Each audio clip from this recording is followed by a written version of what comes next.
Perfect. So the first thing that I'm going to ask all of you to do is stand like a superhero. And that stance is the superhero stance. So when you come up here, everybody starts in this position. And it has actually physically been studied that if you start in the superhero position, it raises your cortisone levels as well as your serotonin. And for those of you who are not biologically inclined, serotonin levels is what makes you happy, which actually reduces your level of stress. So if you reduce your level of stress, it increases your confidence levels, correct? Yes. So I remember when I was a little girl, every Friday afternoon, I would wait around for the episode of Wonder Woman. Wonder Woman was my superhero.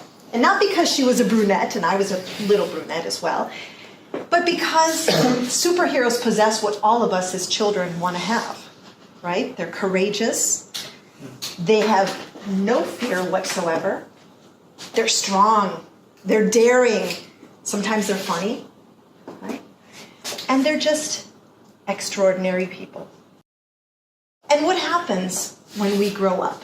When we grow up, we start realizing that superheroes, unfortunately, don't exist, right? They're a myth. They're something that some guy made up in a comic book, Marvel Comics, or whatever it may be. But that's not true. Because every day, there's a superhero within all of us. There's a superhero executive, like Spider-Man. We have Spider-Man. Peter Parker. We have Peter Parker, who comes to work every day and solves problems. He attacks those problems as if they were the biggest villains that anybody could ever see. And he does it with humor. He does it making people laugh and making them feel good. Because Spider-Man knows that with great power comes great responsibility. And that's Pedro, our Spider-Man here at AirTech. Peter.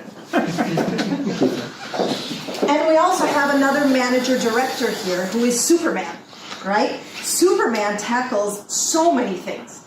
He tackles at work problems. He comes swooping in, flying with his cape every day to AirTech, full of energy, and doesn't let even any type of kryptonite let him down.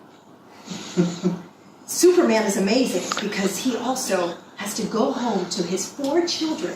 No, guys, not 1, not 2. 4 children, right? And have to tackle their problems, make sure their homework is done, make sure they're fed, make sure that everything is in order as he flies around the world many times as AirTech sends him from China to Mexico to Saudi Arabia, God knows where, but Superman is everywhere, right? And he always comes back to solve those problems. And that's our everyday Superman that we have in this office here today. And we also have Supergirl, but she's not here today. And that would be Anna. Anna would be a definition of Superwoman. She definitely handles her children, is an amazing executive worker here, and an amazing mom. So for those of you who think that superheroes don't exist, I think superheroes exist in each and every one of you. Because you are ordinary people that do extraordinary things and massive things. And all of you can find the superhero within. So that's what I want to see you here today. I want you to be that superhero. I want you to come up here and feel that you are the Spider-Man, that you are the Superman, and that you're the superhero, that you could conquer anything in your life. Let's do it.